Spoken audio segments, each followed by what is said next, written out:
Mga hayop sila.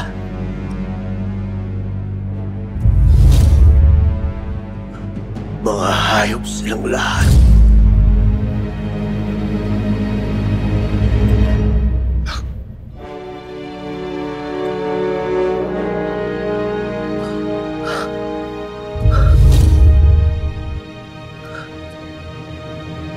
Nakalabas na sa kulungan si Donna.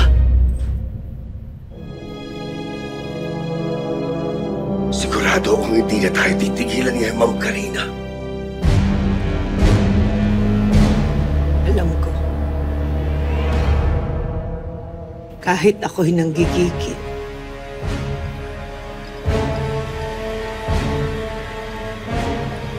Pero may mas malaki tayong problema. Ang ubtaw. Sa isang araw, kapag hindi na isauli ang ubtaw. Ano? Bagay ba? Bagay ba, ha? Pwede na? Pwede. Pwede ka lang mamalimos. Adi ka. Pati ako pinaglululoko mo, ah. Ayusin mo nga yan. Trabahuin mo lang yan. Uy, mais ka. Hello po, madam. Madam Chair, Madam Chair. Mamati kayo. Magandang umaga po, madam. Naku, tama na nga yung kalokohan ninyo, ha? Teka, Tisoy. Sino tong mga bago mong kasama? Nasaan si Judas at si Boy Kamot? Yun na nga ho, eh. Napariwara na naman ng landas. Nandun ho, sa presinto, sa kabilang bayan. Ay, pero ito na po yung mga bagong alaga ngayon. Sina Ebong, Bang, at Macho. Ayan. Yan ang bagong yugto ng 4 Tagapalo. Naku, yan ang mga bagong magpapasakit ng ulo ko. O siya, sige. O, bantayan ninyo itong pagkain, ha? At dinalan ko na rin kayo ng hapunan nyo. Bantayan nyo. Madam Chair, gusto nyo nga, gawan na rin namin kayo ng ganito para makita nyo na rin ang eclipse. Naku, Tisoy, tantanan mo nga muna ako. Lalo't hindi pa nga umuwi itong si Lolong. At kinakabahan ako dyan sa eclipse na yan. Madam Chair, isa lang yung astrological phenomenon.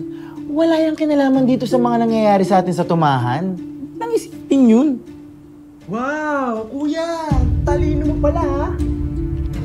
O siya, dyan na muna kayo. Madam Chair, huwag na kayong mag-alala.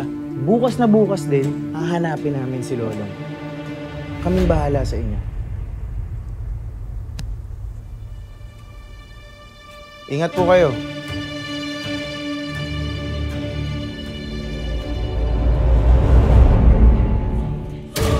Kapag hindi na isauli ang ubtaw at natapos na ang duyog,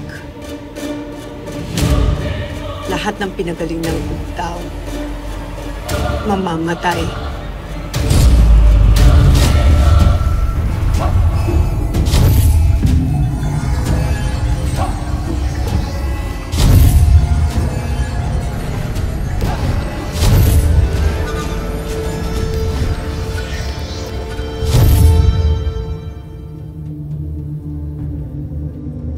Pati ang Isla Pangil.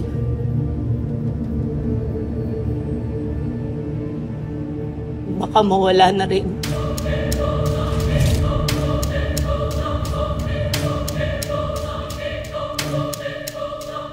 Kailangan mo magpakatatag, Lolong. Kakayanin mo ang lahat ng pagsubok na ito. Kakayanin natin. Kailangan mong makatakas mula rito.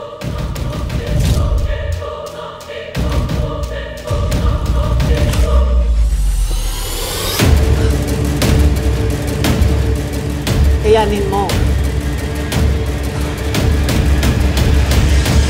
Ako bahala.